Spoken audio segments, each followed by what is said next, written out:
It's time for Around the Ozarks News, brought to you by the Springfield Greene County Park Board, Thompson Sales, Kitchen Lane USA, Advanced Car Care, Smouse Brothers, and United Plumbing. Here are your hosts, Ethan and Sarah Foreheads.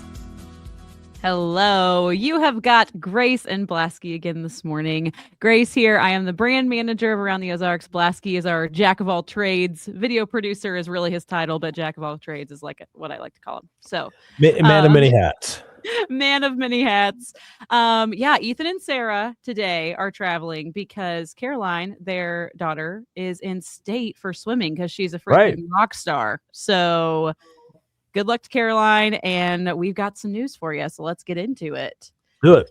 Fire officials are urging residents to avoid outdoor burning as dangerous fire conditions settle across the Ozarks. Spring often brings elevated fire danger, but officials say that recent snowfall has added in some unusual factors this year.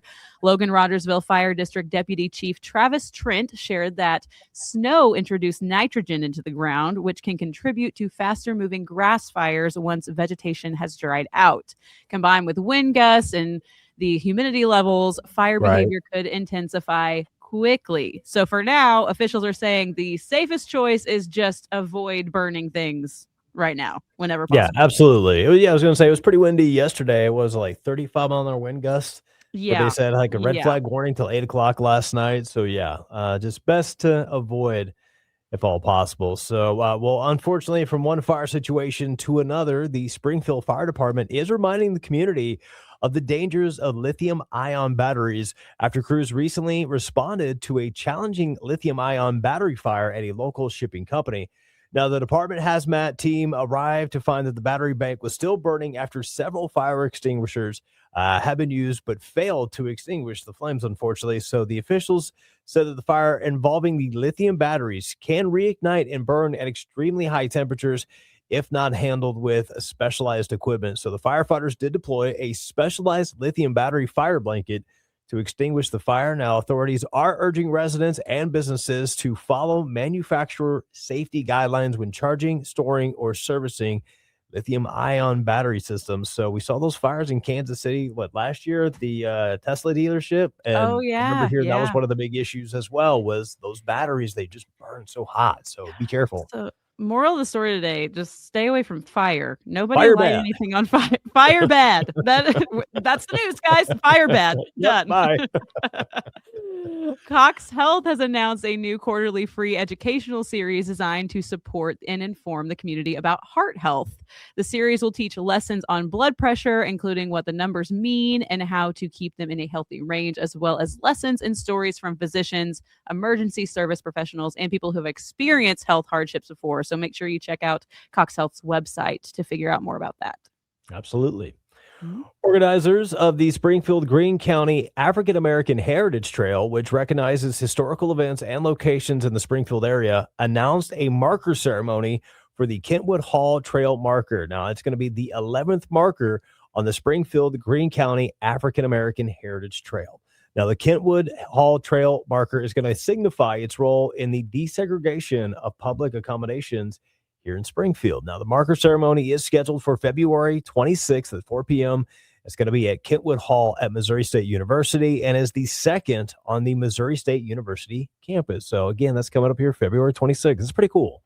That is very cool. And speaking of other things that are very cool, Springfield native and singer-songwriter Guinevere Goodwin, billed by the local music scene as Springfield's country music sweetheart, which if you haven't heard her before, just a little side note, she's done a Ghostlight session with the Gilloys. Right. She's one of those voices that, like, you know, when you hear somebody and you're like, your voice is older than you are.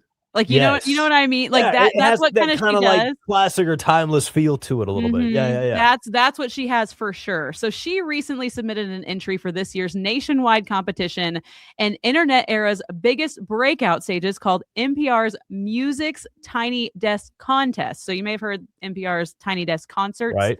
They're doing a contest to basically get your own concert. Okay. So she submitted her original song, Time Can Tell. She was backed by a coalition of local and regional sponsors with the effort, she says, aiming to uplift the Ozarks region. So if she wins, the prize package includes her own Tiny Desk concert, of course, following the footsteps of Chappell Roan. She did one of those. A feature on NPR's All Things Considered, and a headlining spot on NPR's Music's national tour in 2026. So it would be a really huge deal if she wins that. So we're absolutely. I know in the past we've had an opportunity or two to maybe have her come through and help us out with things on the bull, and hopefully we'll get a chance to do something with her in the future. But that's incredible. So best luck to her, and hopefully, again, another big artist coming out of Springfield. That's pretty cool. Yeah. Now the Springfield Springfield Training baseball, is actually here in this season. The St. Louis Cardinals have a brand new home, and it's going to be 102.1 The One. So no longer on 105.1 The Bull. It's going to be moving over to 102.1 The One, and that is the area's new sports station from Midwest Family Marketing. And then we're going to be broadcasting those games every single spring training game, along with all the St. Louis Cardinals regular season games. So this is also going to include the comprehensive pregame and postgame coverage. So everything you got on the Bull, you're not going to be able to catch at 102.1 The One. So check it out. I think the first game is actually this Saturday.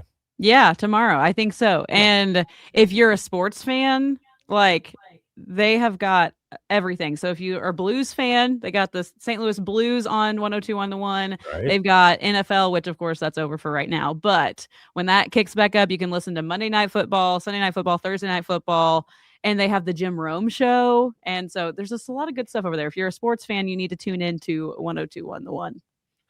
And we got some big old events happening this weekend. The Sertoma Chili Cook-Off, the annual fundraising event benefiting the Boys and Girls Clubs of Springfield, is this Saturday, tomorrow, the 21st, at the Springfield Expo Center. The Chili Cook-Off features dozens of area businesses serving a wide variety of chili recipes that attendees can sample as well as vote on. And you can also have a bunch of live bands that you can enjoy. I can't remember. Is it the mixtapes that are this? I shouldn't have tried to say who's playing tomorrow. Mixtape, 70 Funk. There's a Nirvana tribute band that's going to be there as well. So I think there's like a total of 11 bands all throughout the day. Something close like that. So doors open up at 11 o'clock. Yeah. Springfield Expo Center. So yeah, that is going to be huge. It's going to be huge for sure. If you've never been to a Sertoma event, either Chili Cook-Off or Wingapalooza, literally just plan to spend the whole day there. It's just a party, and you can eat, and there's music, and it's just the best of all of it. So plus, highly recommend going.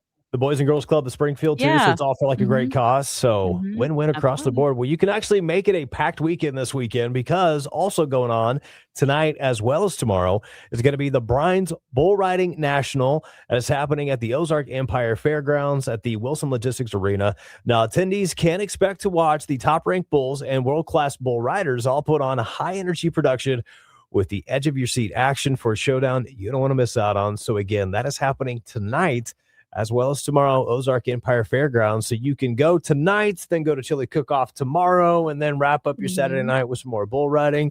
Make a whole weekend out of it. Why not? Yeah. And another event, because there's so many, and if you need something, there's no excuse to not do anything this weekend. Because if you check out, you can't say that you're going to be bored this weekend. Absolutely. Check out our Around the Ozarks calendar at our website. And something else that's happening Saturday, the Springfield Greene County Park Board is hosting another free public skate session on Saturday, February 21st, which is tomorrow at Bright Speed Ice Park, which I might take them up on that, because all ages are welcome, no registration required, and the ice skate rentals and admission is included. And I am the most uncoordinated person in the entire world. I don't know. Like you have not seen me skate, because I haven't skated since I was like 6 years old. But I'm like a baby deer learning to walk? Is that what it's like? Literally, and it doesn't matter how many times I try. That's something my brain does not do. And Nicolette Zangara, who has joined me on Community Corner before, she's amazing. She's one of those people that you can watch. She's actually a trainer out there at the ice park, and it's like, how do you just look like a gazelle? Like, how are you so that is not me. I'm not. Some of us are graceful. Some of us are awkward. My name's Grace, and I'm the least graceful person you'll ever meet. So. Sometimes it happens that way. That's just life's little funny games. All right. Well, yes, there are plenty right. of events happening this weekend. And so that's just a few. If you need to check out more, we've got a ton more at our website, aroundtheozarks.com. And that's what we got for you. So Ethan and Sarah will be back together again finally on Monday. So be rooting for Caroline, and we will see you guys next week. See you later.